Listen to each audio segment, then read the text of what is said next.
मेहनत और किस्मत की रौनक, प्रेरणादायक दिल छू लेने वाली कहानी। रौनक एक छोटे से कस्बे में रहने वाला लड़का था, बेहद मेहनती। पर किस्मत हमेशा उसके कदमों में कांटे बिछाती रहती थी। पिता की छोटी सी किराने की दुकान थी, लेकिन कमाई इतनी नहीं थी कि रौनक के सपनों को पंख लगा सके। फिर भी उसकी एक ही आदत थी, ना कहना नहीं आता था। वो सुबह अखबार बांटता, दोपहर में पिता की दुकान संभालता और रात को मोबाइल की रोशनी में पढ़ाई करता। रौनक का सपना था अपना खुद का स्टार्टअप, लेकिन पैसे, वो तो जैसे उसके जीवन से रुठे हुए थे। इसी दौरान उसकी मुलाकात हुई अनाया से, एक खुशमिजाज लड़की, जिसके बारे में पूरा कस्बा कहता था कि जिसकी जिंदगी में वो कदम रखती है, उसकी किस्मत चमक जाती है। लोग उसे प्यार से लकी गर्ल कहते थे। अनाया अक्सर रौनक की दुकान पर आकर चॉकलेट लेती, मुस्कुराती और चल देती।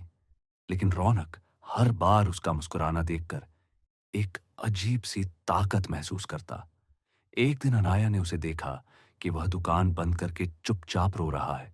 पूछा तो रौनक बोला, मेरे पास सपने बहुत हैं, पर उन्हें पूरा करने के लिए कुछ भी नहीं।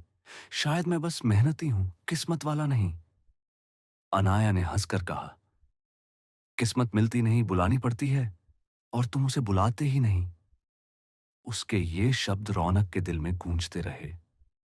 कई दिनों बाद कस्बे में एक बड़ा बिजनेस कंपटीशन होने वाला था, यंग आइडिया चैलेंज। विजेता को 10 लाख का इनाम मिलना था।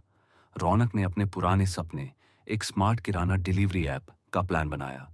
लेकिन समस्या वही, पैसे नहीं थे कि एक अच्छा मॉडल प्रेजेंट कर सके। अनाया फिर आई, उसने कहा, मैं मदद करूंगी, तुम बस भरोसा रखना। रौनक ने हिचकते हुए पूछा, क्यों? मेरे लिए इतना क्यों? अनाया ने मुस्कुराकर कहा, किस्मत को धक्का देने के लिए कभी कभी किसी को हाथ पकड़ना पड़ता है। अनाया ने अपनी बचत से रौनक के लिए एक बेसिक लैपटॉप खरीदा, पोस्टर बनवाए और पूरी रात उसके साथ बैठकर प्रेजेंटेशन तैयार करवाया। रौनक ने पहली बार महसूस किया, सपनों की राह अकेले नहीं चलती। कंपटीशन का दिन आया। बड़े शहर के चमकते मंच पर खड़े होकर गांव का रौनक अपने आइडिया को बोलते हुए कांप रहा था। लेकिन पीछे बैठी अनाया की मुस्कान देखकर उसकी हिम्मत लौट आती। उसने बोलना शुरू किया, धीमे से, फिर आत्मविश्वास से, फिर जुनून से, और जब नतीजे आए, पूरा हॉल तालियों से गूंज उठा। रौनक, फर्स्ट प्राइज, 10 लाख रुपए। कस्बे का लड़का, जिसकी जेब में कभी 100 रुपए भी नहीं रहते थे, अब अपने पहले स्टार्टअप की शुरुआत करने जा रहा था। उसने ऐप बनवाया, छोटी सी टीम रखी और अनाया को अपना को फाउंडर बना लिया।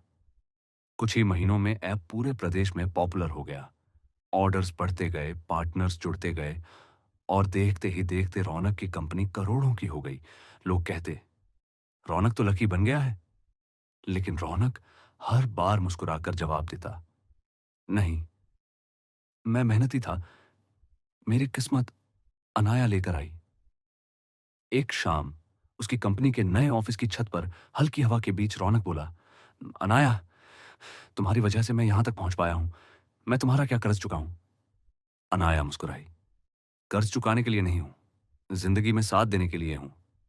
रौनक ने पहली बार उसका हाथ थामा और कहा, तुम मेरी किस्मत नहीं, मेरी जिंदगी हो। और वहीं उस शाम तारा टूटा।